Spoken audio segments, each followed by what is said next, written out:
Why does it have bumps in it? Which one is the old one? It has bumps in it. It's just my, that's my, Projector bulb. my projector bulb going out. A black hole. Somebody asked if it was real. How could that not be real?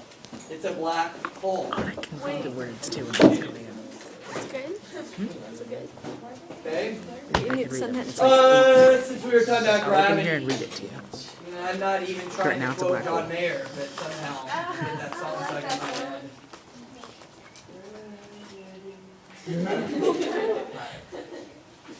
Go to Hobbes and Ooh, this is Locke. good. Hobbes Some and might Locke. even say Scientific practical Hobbes quality with versus is- Locke. Cement. Right? The grudge match is about to begin. Now, probably one of the most important lectures of the year. It is going to be detailed. There are going to be a lot of things to write down. You've got to make sure you get at least the gist of everything. The G-I-S-T. Write down your email because I can email to you in your book. So I understand, because you're so good Count at it back. soccer, you're going to have to cut all these freshmen from the program. It's all your fault. Because you're so good. It already happened? What? No, not yet. But it's about to happen. I mean, you know, I don't know what to tell you. Great email back. Yeah, they're just freshmen. I think there was one of them might make it. Maybe one. It's possible. So I'm hearing these rumors about how all these soccer players, after they get cut from the soccer team, are going to try to go out for water polo. Yeah, that's some of them. Why, if they know they're going to get cut, don't they just come out already? Because they have hope. Oh, hope. It's a terrible thing. Yeah. What? Oh, I love it. That's why I know you're in the soccer player right there. Like, she's got that killer instinct. She's like, these guys think they're going to win. They have no idea. We're going to go destroy them. Christy, can you go tutor my daughter in mental Oh yeah, competitiveness? you just started with water polo. Huh? You said Yeah, but I want her to be aggressive and have killer instinct, just like that. I love that she just said they have hope. That's the best thing I've ever heard. Ever in his You whole can't life. look like that. You know who that reminds me of? You probably don't know who this person is, but she was a soccer player at Hemet High, and they went to the CI semifinals twice. She actually played with Shelby Skinner's mom, Shani Skinner, who was absolutely brilliant in soccer as well. Her name was Coralie Simmons. She actually went to the Olympics in water polo and was considered the best female water polo player in the world 3 years in a row. Wait. Was just put into the UCLA Hall of Fame Wait, I have a for question. sports, and I have a question. but she was that same way. I have a question. Killer instinct. Like, you have hope. You're dead. I have a I question. love that. Yeah. How did you play soccer and water polo? She played water polo with the boys. There was no girls team then. And she was first team all league, first team all CIF. Yeah, she was good. With the boys. Stinking stuff. Yeah. Alright. So, guys, first thing we're talking about this now. Both Hobbes and Locke are coming Just like out 3 of minutes this of just era of this. inductive reasoning in England that you read about yesterday. Yeah. Their processes are based on the idea of applying now do this like the every scientific thought, and again the idea of natural laws that we were talking about with Newton here, right? Natural laws to human society, to our understanding of human behavior. And this is one of the big concepts here. The application of universal laws to everything outside of science. There must be a reason why you're writing the way you write right now. Or there must be a reason why you act the way you act. These are all part of God's natural laws that He's created for everything. And these guys are going to go out and try to apply them to politics and human behavior. Right? So I wouldn't get all this, I just read through it. This is not what's important. But you want to get a little background, and especially maybe the years for Thomas Hobbes. Okay? Now I like to throw out 1588 always because it's easier to remember, the Spanish Armada. Okay? But what you really want to know about Hobbes is that he lives through, in England, the English Civil War. And as you recall, this was a time of great upheaval in England.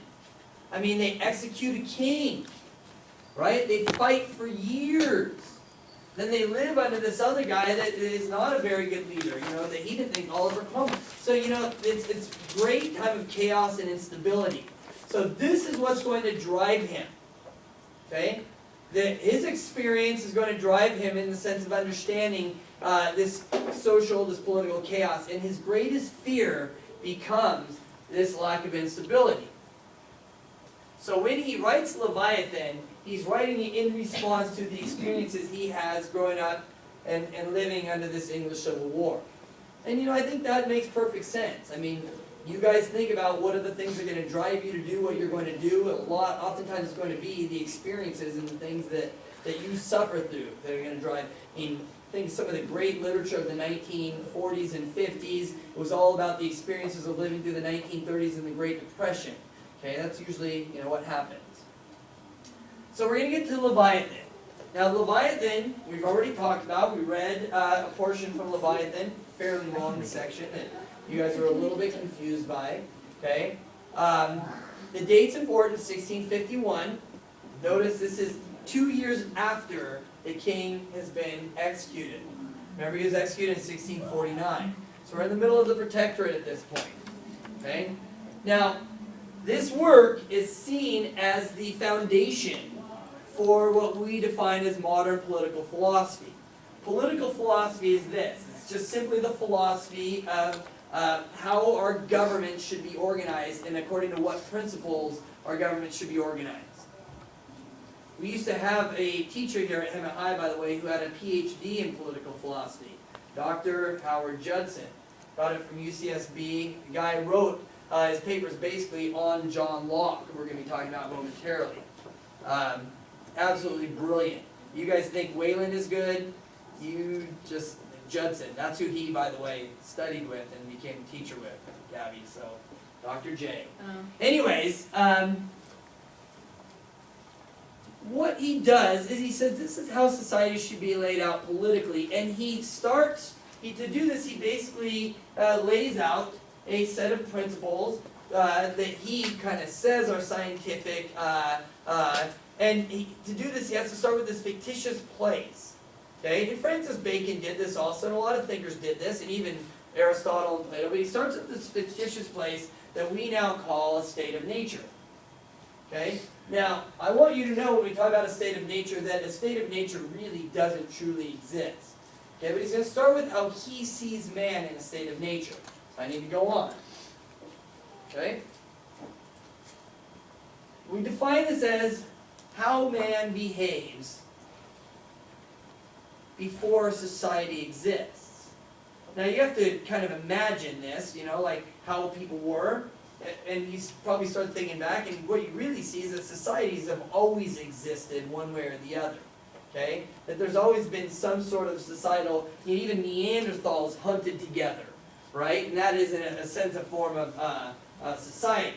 But he's saying, okay, how were people, by themselves before society is organized? And he did recognize, of course, that there's this initial relationship between the mother and the child, but kind of outside of that. All right? And by the way, he's writing in 1651, and there is an experiment in some ways of man in a state of nature going on at that moment. Think about the United States, or the people going into the colonies. Some people actually looked at that as man going into a state of nature. John Locke did. We're going to talk about him in a little while, okay? Now, it said there's no political authority in a state of nature. There's no natural leaders. I mean, here you are, you guys were born in the year 1999, 2000. There was a leader of this country at that point already. Okay? There was a leader. When I was born, there was a leader. Well, what if there was no leader? So there's no political authority. What do the people do? Okay? Basically, when there's no authority, they act in that sort of very ancient way, or caveman-like way. Everything's about saving your own skins, self-preservation, lie, cheat, steal, kill, whatever you need to do to survive. Right? This is how he saw people. So, in a state of nature, he makes this argument. Again, we're just working through this. There is no authority. So, very often, people will give, in the name of stability, this authority to some artificial authority. Right? Again, based on these same principles right here. Okay? In a state of nature too, the only natural authority is again the mother and the mother-child relationship. Even the male that would be responsible for that was not naturally an authority. He was given that authority artificially, not naturally. I'm talking about again, just in this fictitious place, a state of nature, right? So basically, laying out this state of nature, he said, this is how humans act in the state of nature. Okay, this is how men are. And by the way, if you want to just memorize this in one sense, he basically sees man or humans as evil and cruel. You see, if you take the glass and he says it's half empty, if you will. It's a very pessimistic view of who people are. People are needy and vulnerable. Easily led astray in their attempts to know the world. Might try to figure out how things really are, but then somebody says, oh no, they're this way, like, oh, okay. Okay? Capacity to reason is fragile. They act selfishly and impulsively in ignorance, based on faulty reasoning. I've been hearing a ton of that in the last few days, and bad theology. Okay? And too easily influenced by others' emotive speech. Basically, he was describing teenagers. Right? That's not nice. Very sensitive. I know, it says your capacity to reason is a bit fragile. Uh-oh. No, but seriously, you think about this. I mean, you guys never act selfishly or impulsively in ignorance. I'm not saying it's just teenagers. A lot of adults do also. I think last night at the water polo game, I heard like 3 different adults talking. And you know, no matter what election, you always hear somebody say something like this. You probably already have too. It's always funny. This is selfishly, impulsively, and with faulty reasoning. Right? They'll say things like, oh, this country's going into the gutter. I'm moving to Canada. Or I'm moving away. Do you ever see any of them do that? On No. Facebook. Never. They always say they do. I mean, I've been, my first election I remember was 1980. I heard people say it then. 1984, I heard them say it then. 88 then. 92, heard it again. 96, 2000, 2004. I think my wife was saying it in 2004. Yeah, faulty reasoning. And 2008, heard it again. 2012, heard it again. Of course, all those people I heard it from, not one of them has ever left. Here's again faulty reasoning. Okay, they easily influenced by emotive speech. I heard this last night at the water polo game too. I heard it from kids. It's a funny thing. Oh my gosh, that Obama's gonna take away our guns. I heard that. I did. It was almost in that same voice. Really. Really. Obama's gonna take it. Gonna take away your guns. Guns. I guess apparently these people have been too easily influenced by others' emotive speech, faulty reasoning, and bad theology. Maybe they're proving Hobbes right.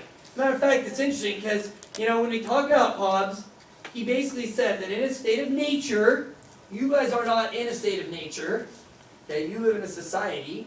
Okay, but he said life is short, nasty, brutish. People are in a state of nature essentially evil. Life is not good. Probably remember reading that. Now it's funny, I asked my average class this, and we have a little philosophical chairs about it, and I have one half, or I say, you know, stand up if you think man is by nature evil, go over here. If you think by nature he's civil and good, go over here. And 95, 96% of the class goes over to the side that man is evil. Which I think is interesting, because that's exactly what Hobbes believed, and he advocated to remedy that an authoritative type government, a monarchy. Okay, essentially a form of dictatorship. The contrast here is John Locke, who said that man is good by a state of nature, and he advocated democratic principles, freedom, choosing your own government. And it's funny, we live in a free, democratic society, yet 95% at least my avid class argue that man is evil, okay? But they trust, I guess, him still enough to live in this democratic society. I just think it's kind of ironic. Yeah. Is this like the same idea as Lord of the Flies? No. No. Well, I guess it could be. I mean, you might argue that the guy, the author, was it Fielding? I don't remember the name, that he was influenced by Hobbes and might believe this, certainly. Yeah. I mean, but I would make the argument it's the exact opposite of the original colonies in the New England area. Because yeah, you have the Lord of the Flies. Of course, I said he's kind of describing teenagers. But when adults were put into a similar situation, say in our initial colonies in the U.S., they created, the people, they weren't handed it down, the Mayflower Compact. So I would say you have more examples of John Locke being correct than Hobbes. Of course, remember, keep in mind, Thomas, too, that I said this is very much like teenagers, and Lord of the Flies is about children and teenagers and how they would act. People might make the argument that teenagers are closer to a state of nature than maybe adults, I don't know. Okay, so I don't like Hobbes, I'm not a big fan of him. Okay, but real fast, okay, just again to get into how people behave in the state of nature. You're not going to get all this down, but I just want to go through it again. People in the short term will use violence, he said. They'll act selfishly, they'll steal from each other, right? They will, again, get into that fight or flight response. And these are his words. Fearfully, if you perceive a threat, you'll even, like if you think that Natasha is going to take you out, you'll try to take her out first. Maybe hide behind a wall and whack her in the leg with a baseball bat. I don't know. Or maybe you'll act more like me. I act vaingloriously. Well, you just create this perception of you being big and strong, and that you're the big bully when really you aren't. You're very weak and fragile and so on. Okay, but you want to create the reputation of being a bully. This is how people behave, he'd say. I love this quote from Hobbes. The wickedness of bad men also compels good men to have recourse for their own protection to the virtues of war, which are violence and fraud. So basically saying that it's the fact that there are bad people that makes even good people do bad things. Okay? Behave in an evil way. Resort to fraud, resort to violence. And you may even, I guess there are plenty of instances in history where this happens, and I think that to some extent this is true. But again, we're going to talk about Locke and how he turns this argument upside down. So, in order to escape this, and again, he's building his argument piece by piece. This is that sort of inductive reasoning, okay? And in order to avoid this, you've got to get this chaos, this instability, this brutality of the state of nature. People, men, but he meant humans, are born into a social contract to create a civil society. You don't choose it, okay? You are born into it. And he is the first person, you want to write this down, to use this term social contract. Social, of course, meaning society, contract, agreement. An agreement that you all enter into. Not by virtue of you actually signing it, just by being born into that society. And by the way, we still use this term social contract today. Our Constitution is a social contract. You entered into it. When it says we the people, it means you. You didn't sign your name to it. You are part of that social contract by virtue of being born into it. The difference is your forefathers chose it, whereas Hobbes made the argument that it just was, and it was where you have an absolute leader that you give all your power to. You cede your rights to that person for the sake of security, stability, protection.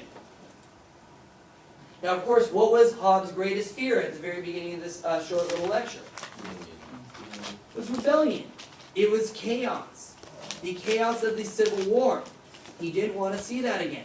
So naturally, he's going to write a political philosophy that's going to lay out a means to not have this sort of rebellion again. And you know what? A lot of people still today believe that giving up your rights for the name of security and stability is a good thing. Matter of fact, I think it was 2002 where we had the Patriot Act passed in the United States as a response to September 11, which took away many of your constitutionally founded civil rights. But people were okay with that because they said, well, it's in the name of security. It's okay. We'll be safer that way. Of course, Thomas Jefferson made the argument people that give up their rights in the name of security should have neither rights nor security. You know, that's the beginning of the end. And he was very fearful of government.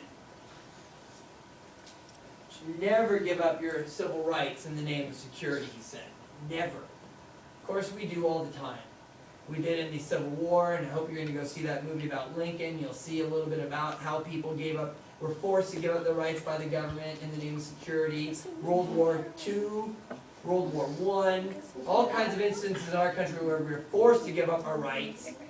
Basically, I would say we had tyrants at that point in the name of security.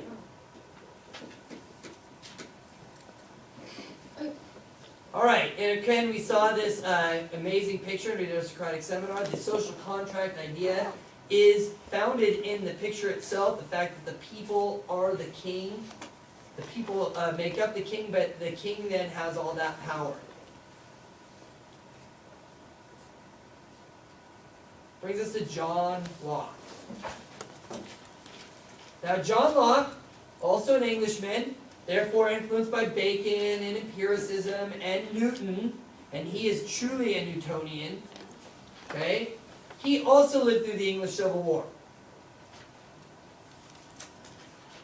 He was just a child, a teenager in the English Civil War, but he was, you know, his ideas, his philosophies, his ideologies are going to be founded in the ideas of the Civil War as well. But what comes after that? This idea of limited government. He's there. He's watching it happen as William and Mary are invited to become the new king and queen. The glorious revolution where no blood is shed. He's there as they accept the English Bill of Rights, which creates this limited government.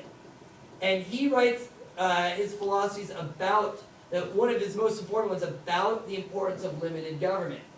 The government should not have total, absolute power. The government has responsibilities to the people. Okay? And he applies the principles from Newton of universal laws or natural laws to politics. That's also key.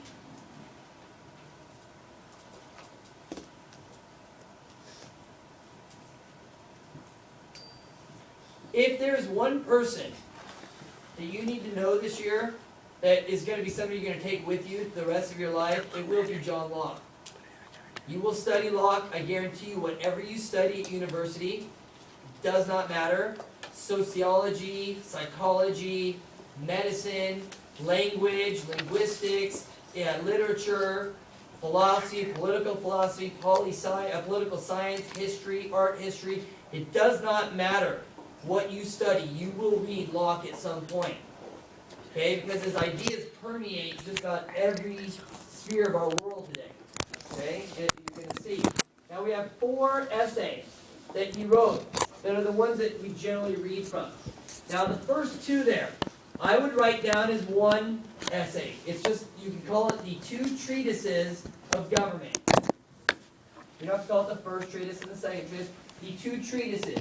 What you should know is that the first argues against absolute patriarchal forms of government, where they have total power.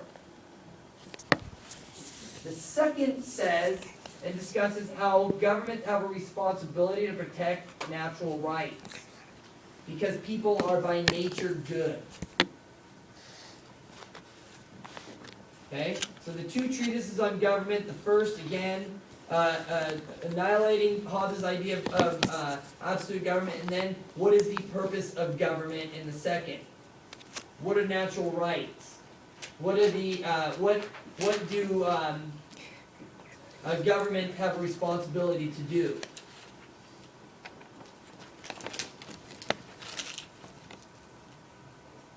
The essay concerning toleration is an essay arguing for religious tolerance in government and society. And notice these years, it's 1687, 89, and 90, all right around that time when the English Bill of Rights is coming in, and we have a limited government in England. Finally, the last of the 4 that you would want to know is his essay concerning human understanding. This is again where he talks about the idea of tabula rasa, the blank slate that we learn through sensory experience. Use those words. Those are the words they used in the book. Sensory experience. Again, this is an idea of Bacon. It's an empiricist view. Now, they will never ask you about more than one of these on the AP test, but I guarantee you they will ask you about at least one.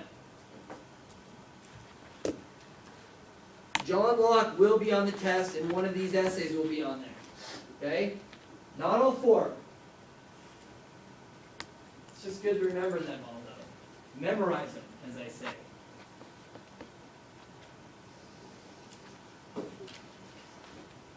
Give you guys a minute to get this down.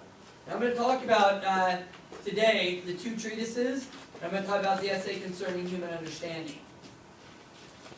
I think those are the ones most likely to come up.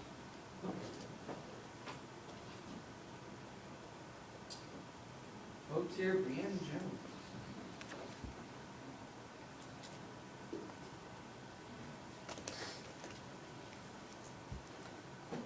There were no questions from the reading yesterday either, you did, class, huh? Did you enjoy reading the faith versus religion section, the opposing viewpoints from Bellarmine and Galileo? That was really good, wasn't it? And then the letters between Kepler and Galileo. Oh, that was fun. Oh, actually, I read that. What do you mean, actually, you read that? Of course you did. That was your assignment yesterday. My turn. All right. So we're going to look mainly at the second treatise here. Okay, in 1689, where he takes Hobbes' argument, totally flips it on its head. And you have to write that down, but he's going to talk about man in a state of nature as being good.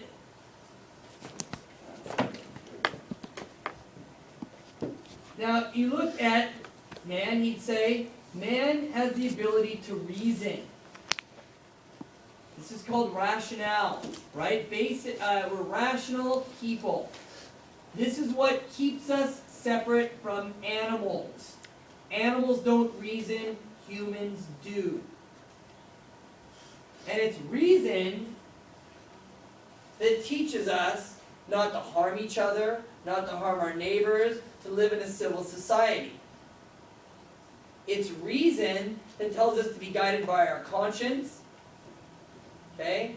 Tells us not to act aggressively against our neighbor. Again, live in a civil society. Now, John Locke said, when people don't use this reason, they are basically like animals. They give up their humanity. They are beasts, not humans.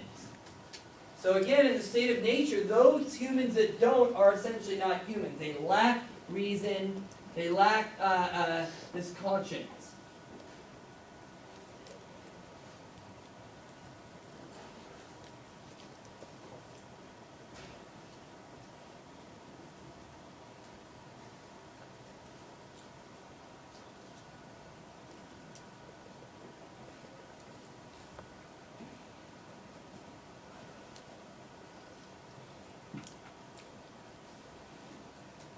In terms of rights, he argued that all people, all humans, are given by God in this state of nature the right to life, liberty, and property.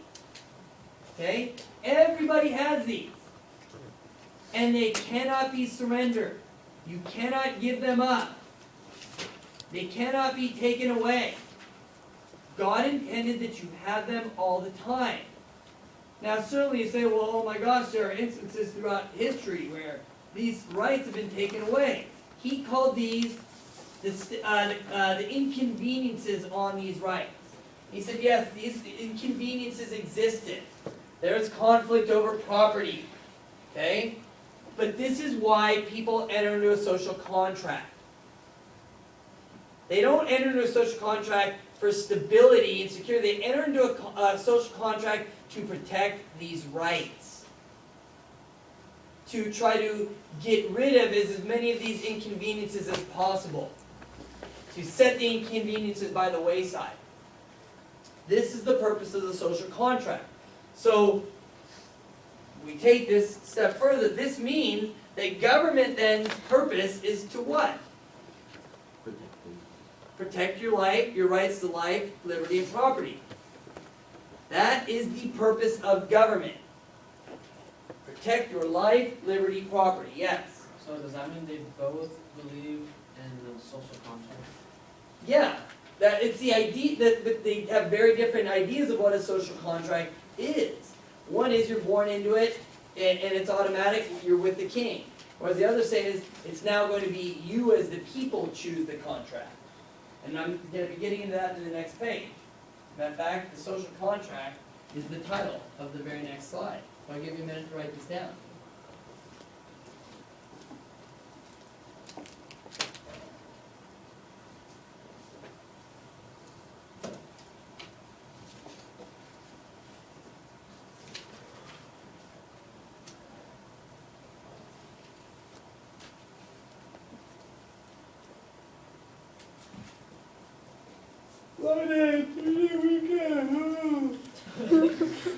Oh my gosh. You know, I'm getting old, and I graduated from college in 1995, and I had 1895. yeah, 1895. Yes, Chad. 1795, Chad. It's been a long time. Oh, I didn't tell you I'm a vampire too. Yeah. Wow. I'm so cool. But I've some friends from college I haven't seen since graduation. They're having a party this weekend, and I don't think I'm gonna be able to go. Orange County, I'm a little sad. Just do it. You should see 'em. Here we go. To answer your question, Chris, to answer your question. Yeah, no, I told you this is in depth, and it's all stuff you have to know. Okay? Individuals enter into the social contract. Okay? This is how you protect your inalienable, as TJ called them, or your natural rights. This is how you overcome the inconveniences I described on the previous page. And again, like I said on the previous page, if you're ever writing while I'm talking, he says that the purpose of government, which is formed by this social contract, is to protect the natural rights, life, liberty, property. Now, if anything, I write definitely the big bulleted points if you have nothing else to write. Okay? The government, then, that is effective, that is able, this is one that it comes from those that consent to be ruled by it. They give it permission. You probably heard that word, the government of the consent, or the consent of the governed, excuse me. Reverse that. He starts talking about that. And when we talk about this word agreement, you note that the word agreement, of course, falls into the word contract, but you talk about this idea of consent. Okay, when you agree to something, you are giving it consent. So this notion of the consent of the governed is very important. It is the exact opposite of what Hobbes was arguing. There is no consent. There is no agreement. The agreement is you're going to give power to the sovereign, and you're born that way. He said no. Okay, you give the sovereign, whoever it is, a power, and it cannot be absolute. You give them permission, and you can take it away. The sovereign answers to the people, and the sovereign's most important job is to protect these rights. And when the sovereign stops protecting these rights, when he abuses his power, which we see very often, you, as the consent of the governed, who gave permission, the consent to this social contract, not only have the right to rebel, he made the argument that you had the responsibility to rebel. Now again, you get into Thomas Jefferson's Declaration of Independence, he almost rips this idea off piece by piece. Okay? People have the right to revolt and begin anew. Now, if you've ever read the Declaration of Independence, he talks about having inalienable rights, the life, liberty, and the pursuit of happiness. Almost a direct quote from John Locke. That when governments do not protect these rights, the governed have the right to overthrow that government. Direct quotation almost from John Locke. As a matter of fact, the Declaration of Independence is almost piece by piece a rip-off of John Locke.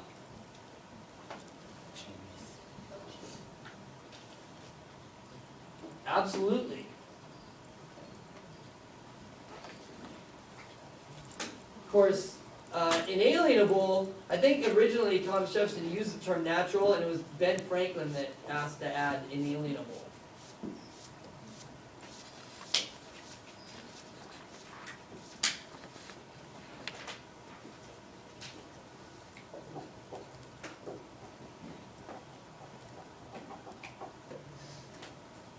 I'll have this up for about another minute here.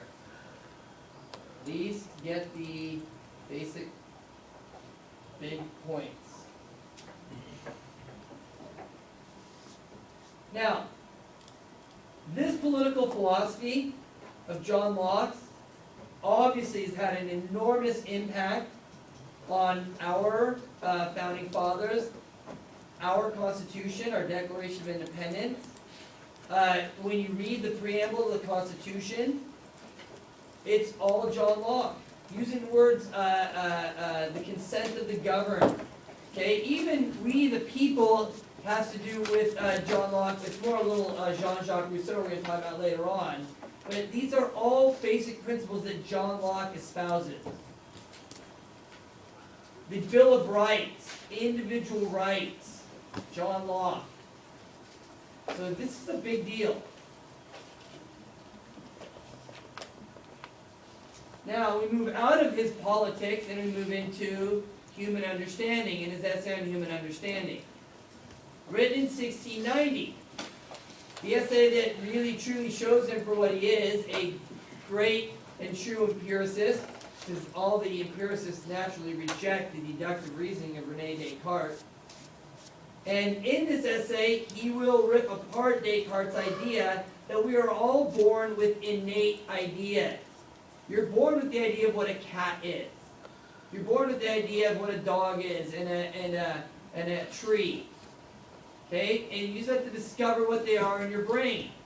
He said, no, we're born again with this blank slate. Tabula rasa.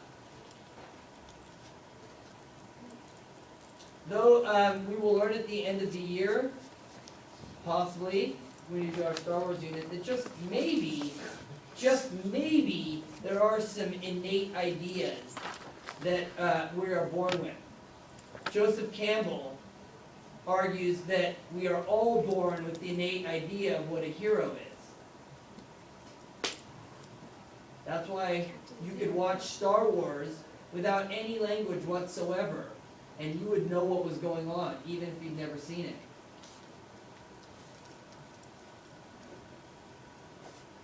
That's for later in the year. The hero with 1,000 faces. Now the empiricists argue that there are not innate ideas. You're born with this blank slate, this empty water jug, and your experiences fill it up. Right? You learn through experience. Again, one of the primary ideas of empiricism.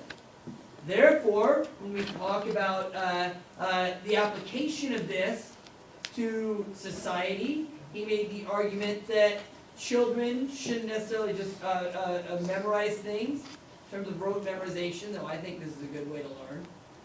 Because I remember everything still that I memorized when I was a child, like my multiplication, the Gettysburg Address, Shakespearean sonnet. He made the argument that children learn best through experience, praise, esteem, all the things that I give none of you. So I will take my more deductive approach and tell you guys to just shut up and memorize this. Like, I'm going to give you praise, esteem. I'm here to cut you down, tell you how terrible you are. Listen. What is the light?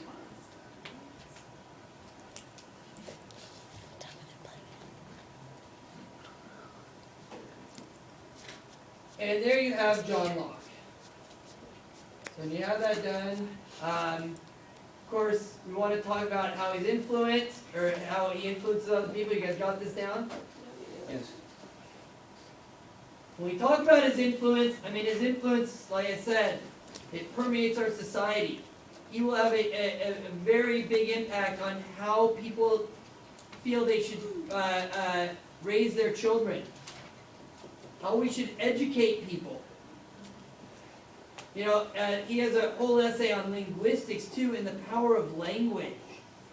Language, he looked at as one of the most powerful things that humans create. And language, you know, really dictates who's in charge, believe it or not. Politics, naturally, our democracy, our constitution, philosophy as a whole, I mean, and he wrote outside of these areas in terms of metaphysics and others.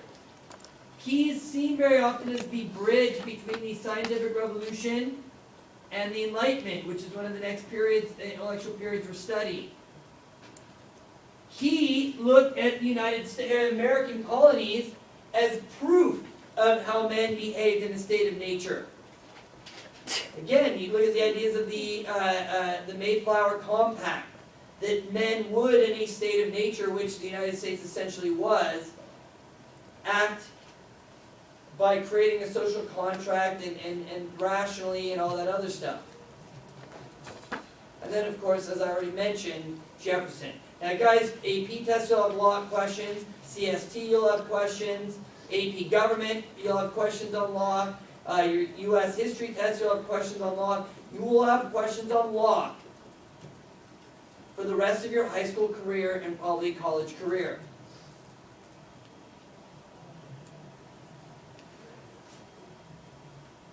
John Locke. John Locke.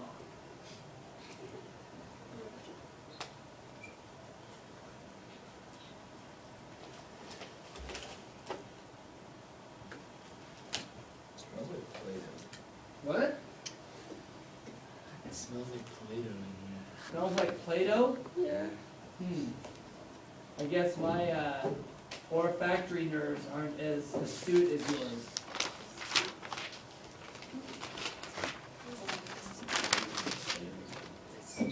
That's fancy language for saying I don't smell Play-Doh.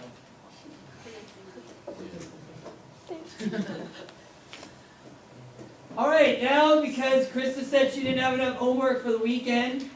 No, stop. I hate you, Krista. JK. Sarcasm, you guys. Thank you, Yeah, Krista. I You knew were it making my was- day. I have to say. Of course, you know, they say sarcasm is a sign of a terrible teacher. So, nothing useful to say, so they resort to sarcasm. Now, this is the question I gave you on Wednesday, right? No. Probably remember this. You were thinking about it yesterday as you were reading about Descartes, as you were reading about Galileo, as you were reading about Newton and the differences between these guys. Hopefully thinking about how they challenge traditional sources of knowledge. Now, we're going to be writing an essay next Thursday on this question. You are going to get to use some notes, but only the notes that I sign on Monday. And they can only be these ones right here. Wait. How are you gonna sign them on Monday? No, I'm gonna sign, on Tuesday, I'll sign them in class. Okay. You may have a thesis statement with a plan of attack written ahead of time. On Monday, this is the only sheet of paper you're going to be able to have out. As a matter of fact, this homework, so you're getting credit for the homework. I'm not going to collect it. I'll sign it, give you credit. You must have 3 topic sentences that support your thesis. Underneath each topic sentence, I would like you to have Whoa, my paper is yellow. basic facts. So, if you're writing a topic sentence about Galileo, you would say Galileo changed or altered the traditional view of knowledge by doing blah blah blah and blah blah blah blah blah. Facts: telescope, starry messenger, dialogue concerning 2 chief systems, letter to the Duchess of so and so, letter to Kepler. Facts, right? Facts to support it. You'll write then one clincher statement. summing up the end of, so you get to write, you don't get to write the whole essay. Matter of fact, if you do, I will not sign it, I will not give you credit, you won't get to use it. You get to have, for every body paragraph, 2 sentences written ahead of time. The topic sentence and the clincher sentence. Okay? That means you go back, almost kind of restate the topic, say what you were saying, sum it up, and then link it to the thesis. And if you're really good, use a transition word to bring you to the next body paragraph. Okay? So that's what you get to have. Now, if you want, you can write, you can think about how does this, I don't need to have 5, I'd like you to have 5, but some concluding thought, some idea that links this to the larger picture of history. So you can have a total of 3 sentences that are topic sentences, 3 clincher sentences. So a total of 6 body sentences, nothing more, nothing less. I will look under every topic sentences for 4 facts that will support it. 4 that support the topic sentence. If you want, you can have a concluding thought. You don't have to though, but you must have a thesis statement that addresses the question. That'll be due on Tuesday. I'm just going to walk around the room. I'm not going to check it. I'm going to look to see that you have it. I'm going to sign that you have it. And on Thursday, when we write the essay, that's the only paper you get to use to write the essay in class. If you don't have it on Tuesday, you don't get anything. So it's kind of like a double whammy, right? Because you're going to get a 0 on the assignment, plus you're not going to get to use it for the essay. You have to use your memory. Right? It's meant to help you though, okay? It's a good thing, don't you think? You have to kind of pre-plan out how you're going to write the essay. Yep. Do you feel like you have enough information about Galileo, Descartes, and Newton at this point? When is this due to? Oh, you don't have a question? Yes. So do we basically will not write the essay? No, you don't write the essay. As a matter of fact, I won't sign it if you don't, if you write the essay. How do you always write it? Just told you, this is what I want. Here, I would do kind of like what he's done. I handed you this course structure worksheet before. This is the same course structure worksheet as before.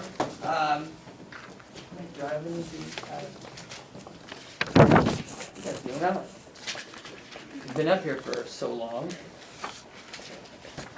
Nope. Here, I'll see if I can find the Word document so you can look at it.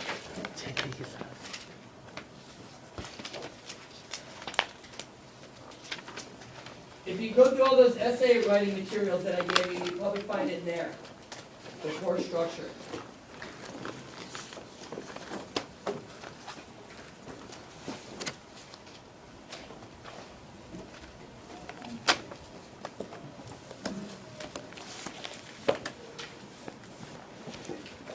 I would make it look like, come on up. Oh, wait, give me a second here. Give me a second. Or don't if you don't want to, but if you want to see what I would make it look like. Okay, I'm looking. I'm waiting. It's going to be after a second. Oh my god. Nope. Put this back together.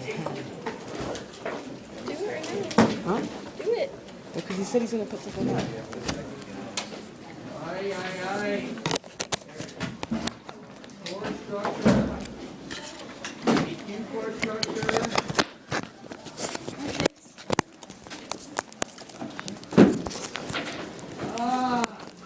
Sorry, I'm up in 10 seconds. 9, 8, 7, 6, 5, 4, 3. Oh, you did.